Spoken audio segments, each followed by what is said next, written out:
Good morning guys. Habang tayo magpe-prepare ng pananghalian, napansin ko lang po itong aming pusa na si ZB.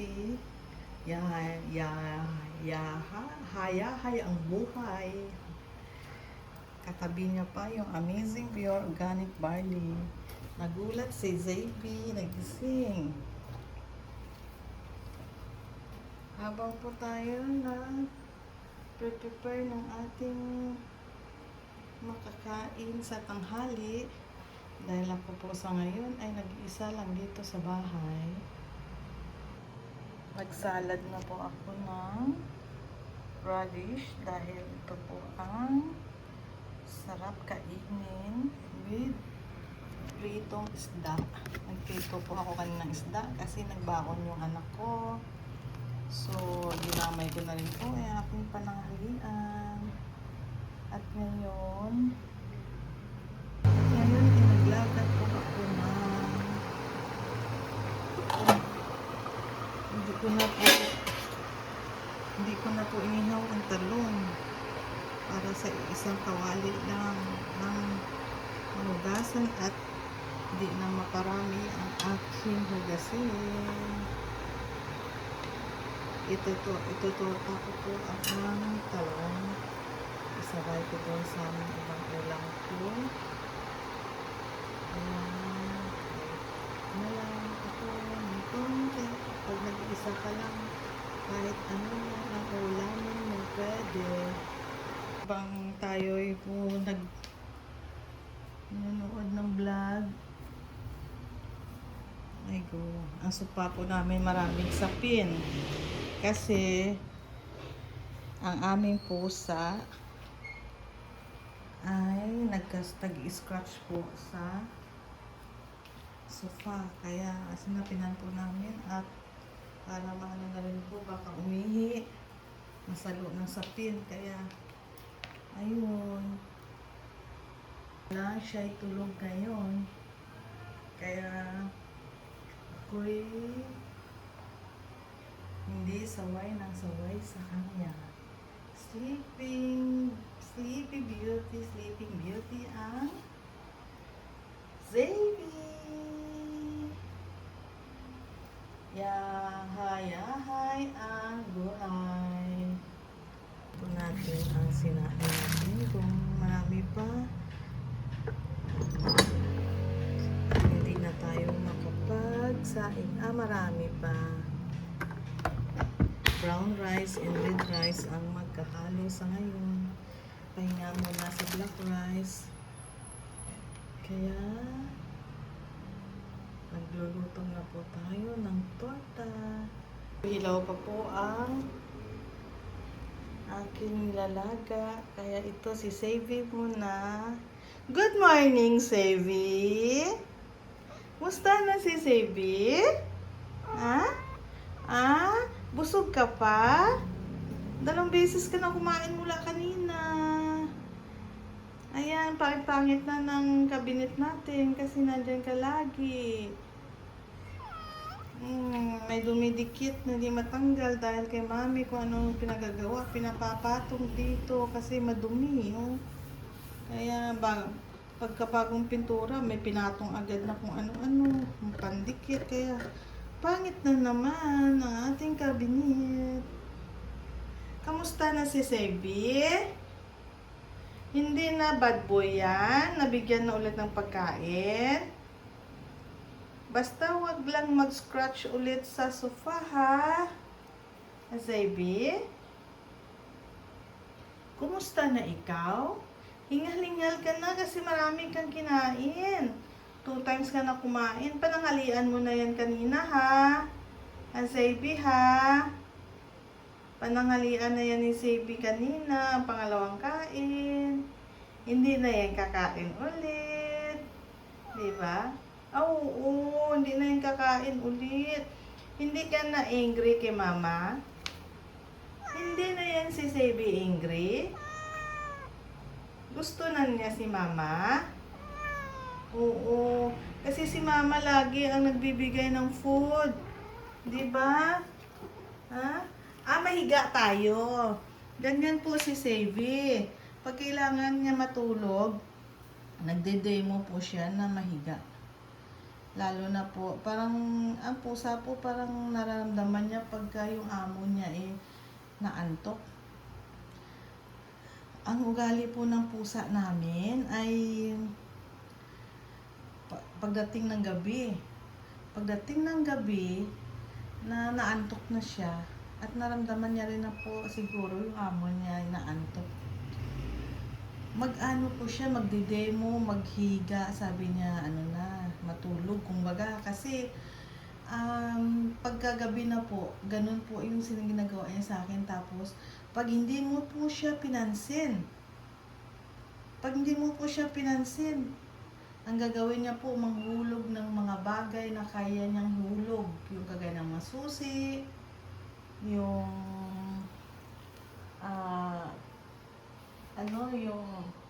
yung pang-spray namin dito sa bahay. Kung ano po kaya niyang gawin, tapos tatakbo-takbo siya. Tapos kagaya po kagabi, ang ginawa niya po ay sabi niya, matutulog na kami kasi kadalasan po, minsan, pag natulog ako, ginawa niya pong unan yung braso ko. Ngayon, kagabi, hindi ko siya pinansin, nagde-demo-demo na siya, matutulog na raw, hindi ko siya pinansin, alam niyo po ang ginawa niya.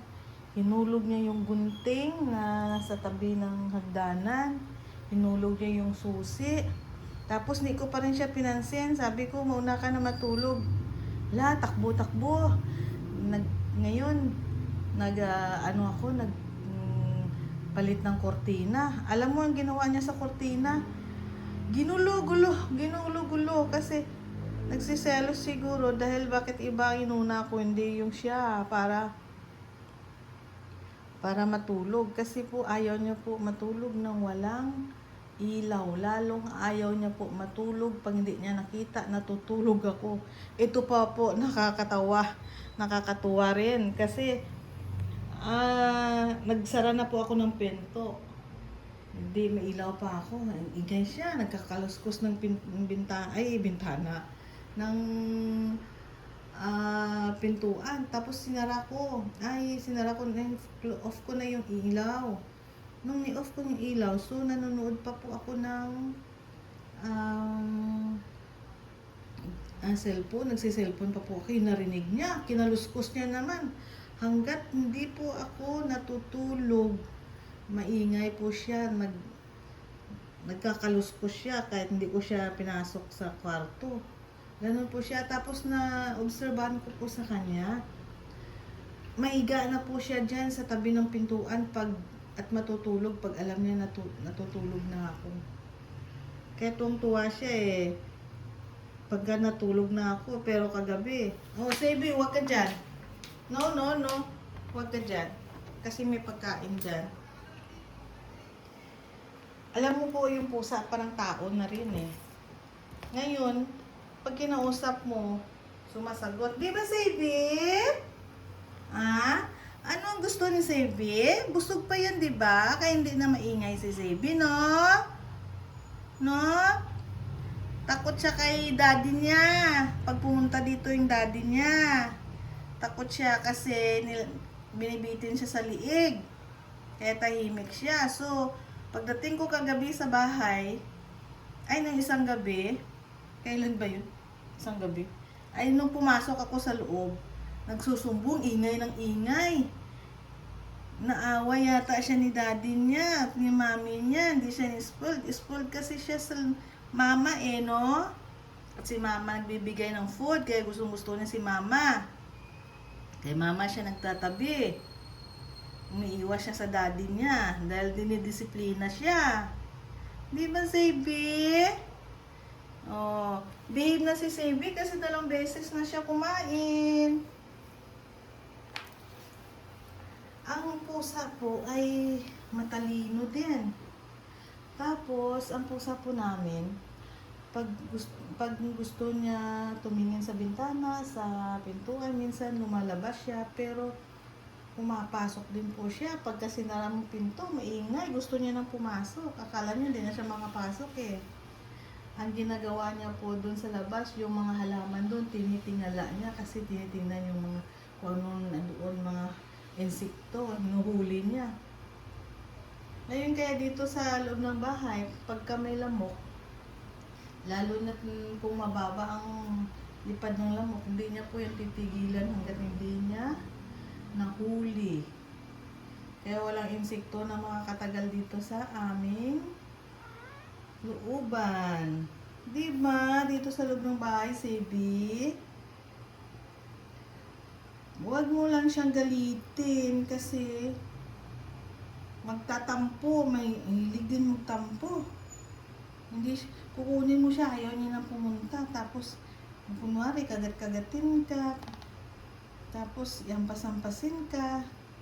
Magtatampo. Marunong magtampo. Diba, Sebi? Ang galing mo magtampo no? Grabe ang posisyon ni Sebi, oh. Tampo ng tampo.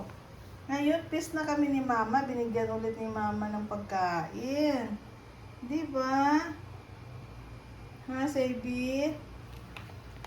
Pag may kailangan siya at hindi mo binigyan, lalo na pagkain, gagawa siya ng paraan para mapansin mo siya. Lalo na sa umaga, pag alam niya umaga, kakaluskos na yun ang pintuan ng kwarto. Tapos, hingi ng pagkain paglabas ni Mama. Gusto niya siya talaga unahin. Kahit nag-CCR ka pa. Sebi, kahit nag-CCR pa si Mama, no? Hingi ng pagkain. Gusto niya talaga siya unahin, di ba? Ikaw talaga gusto unahin, no? Bait-bait naman ni Sebi na yan. Na-spoil kay Mama. Tsura po ng aming, ang ganda po. Nagagandahan po ako sa aming sopa kasi bago lang po namin nabili. Kaso hindi ko po mapakita yung itsura niya kasi nga si Sebi nang kinakalmot niya, ginagawa niyang kalmutan yung sopa. Sabi ko sa kanya, kalmot ka ng kalmot dyan, tatali kita. Sabi niya, nyaw! Hindi na raw siya kung magkakalmot. Hindi ka na magkakalmot, Sebi? Good boy na yan si Sebi namin. Good boy na. No, good boy na Sebi. Hindi na siya galit kay Mama. Kanina galit siya kay Mama. Kasi may hinihingi din ni Mama binigyan. Diba? Good boy na yan si Sebi. Diba, Sebi? Good boy na yan, Sebi. Sige po, sandali lang po at ipiprepare na natin ang tortang talong. Naglagay po ako ng mantika. Olive oil po pa rin ang aking ginagamit. Ito po ang ating talong.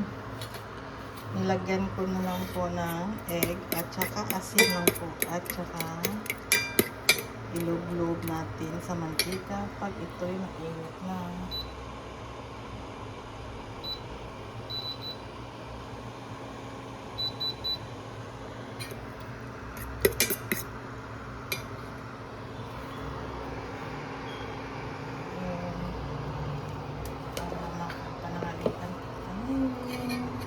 Panangalian, kain po tayo.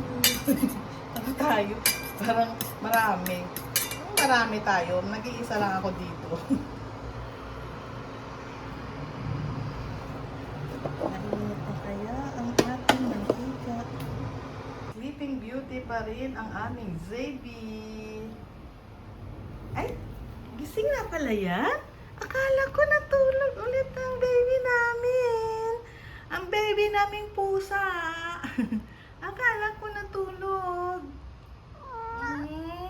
Ang bait-bait naman yan. Behave na siya ngayon. Ay, saan punta mo? Ay, may hiningi ka naman? Ganyan po siya pag...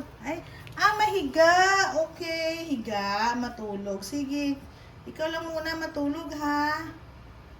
Ganyan po siya pagka gusto matulog. Magyayaya, mahiga. Ganyan po ang demo niya. I-demo niya mahiga para ibig sabihin matutulog na. Ganyan. Ay, sino yan? Sino narinig ng Zebi? Ha? Sino narinig ng Zebi? Ikaw na lang muna matulog ha. May gagawin si mama ha. Ilalagay na po natin ang ating ipiprito.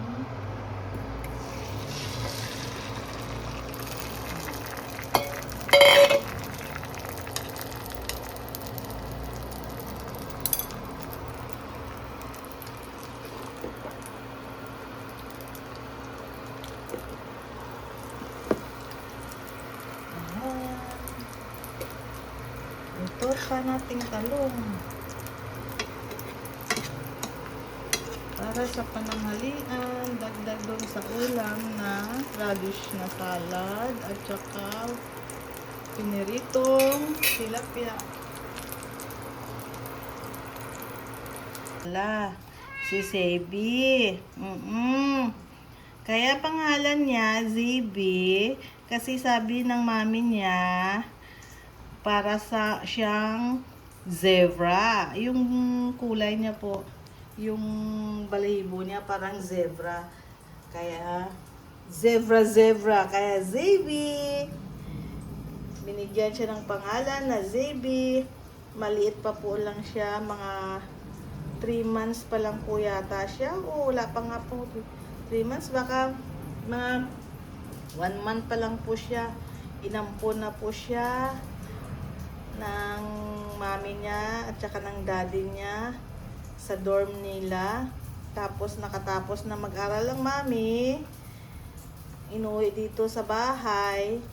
Dito na siya nakatira. Mas maluwag yung bahay niya dito sa dorm ni mami niya. Di ba, Zebi? Ay, very good. Oo, di ba? Ang cute-cute naman yan. Ay, inat-inat pa more. Ha? Ano gusto ni Zebi? Mahiga. O sige, matulog ka na lang ha. Nagluluto pa si mama. At ito na po ang ating talong.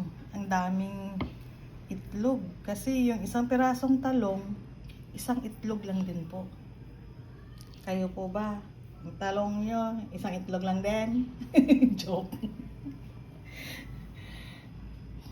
Sa ngayong panahon, isa-isa lang, isang itlog, isang talong. Di po ba? Kaya dito na lang po tayo. Kakain na po tayo. Kukuha na lang tayo ng kanin. So, let's eat na po tayo. Baliktad po yung sopa namin dito, yung lamisa namin doon. Kasi po, nandun po yung saksakan, kaya doon kami lagi. Kaya kakain na po tayo.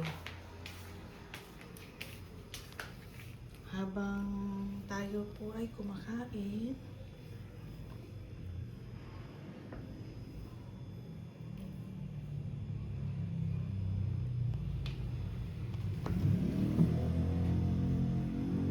tayo kumain at maghugas muna po tayo ng kamay. Naalala ko po may dessert po dinala ng anak ko ng isang gabi. Kinain namin kagabi, hindi namin naubos at mayroon pang natira. Kaya start na po tayo sa kain. Kain po kayo guys. Bago kumain, pag gusto magkamay, maghugas ng kamay. Hindi pa po ako kontento dito. Kumuha pa rin po ako ng suka para sa prito. Kaya kain lang po tayo.